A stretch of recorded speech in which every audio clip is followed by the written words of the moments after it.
Alright guys, welcome back to the channel here. Today's video I want to take you through how you can easily get rid of sharp and protruding fret ends here on your guitar. And sharp fret ends are a common issue, especially when change in season, because the wood around the frets themselves will actually shrink. And this will leave the fret ends sticking out a bit, making the neck overall uncomfortable to play here. But there are a few ways you can do this and a few tools that you might need to do this in order to make the process as good as can be and as easy and as smooth as can be. So I have in front of me here a few tools that I tend to use when I have to deal with sharp fret ends. And the first two tools here are just two standard files which are smaller, so they can easily be used on the fretboard or on the edges of the fret here. And as you can see here, this is just a small file that is glued to a block of wood here, but the overall grit or the cut of the file is actually pretty smooth here. So this I would take with the guitar put up in a more workable position, and then lay the file on the fretboard or along the edge here, and then just gently take it along here and listen if I'm catching the wood or if I'm actually catching some of the fret ends. And these two files here I would use if I had a lot of material to remove here.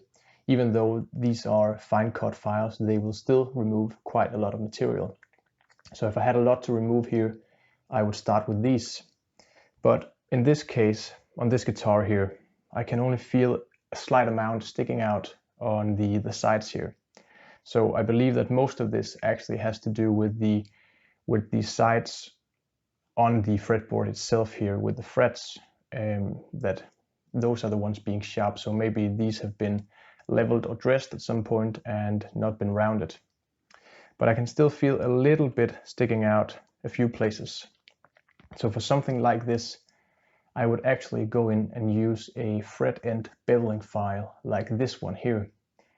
And this one right here is a 10-degree beveling file. If you had a lot of protruding frets here, you could maybe get away with using a 90-degree fret beveling file to get right up along the edges here. But in this case, I have found that the 90 is just going to remove the wood instead of the actual fret and the sprout that we're looking for. So with this 10-degree fret beveling file here, we are actually able to get a better angle so that we are actually catching on the protruding fret ends here instead of actually taking off material from the wood. And you can get these in several different degrees here. This is the 10 degree, and this over here is the 15 degree. You can also get them in 35 and even 45 degrees. And just be careful with these, because if you tend to go at it for too long, it will overall change the angle of the bevel on the frets themselves here. And in general, that will leave you much narrower space on your string spacing at the nut, for example, because you have taken that bevel further in on the fretboard here. And that's mainly the reason why I also start with the 10 degree here, because I know I can go quite a bit with this without actually going in and change the bevel here. I'm just looking to go in with this fret beveling file and take care of the fret tang underneath here, and just make sure that my progress, that I'm only taking off from the sides here and not changing the angle of the bevel here. I will show you this in a few seconds here, but there are a few other tools in this case. And this comes when you have gotten the angle or the fret sprout away here. There are these files that you can use. This is a fret dressing file for smoothing and rounding the corners. This one has a safe flat side and a safe round side. And the same goes for the two Hosco files here.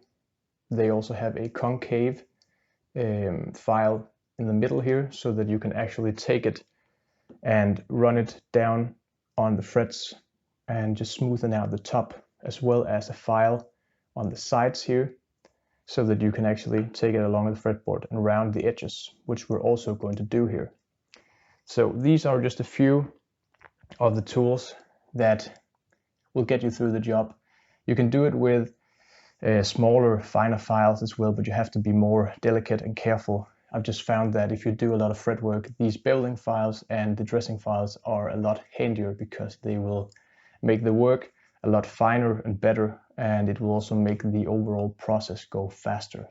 Thanks for watching, guys. I hope you found this helpful, and if you'd like to see more content like this, please leave a request or a comment in the section down below. And until next time, take care of each other, and I'll see you in the next video.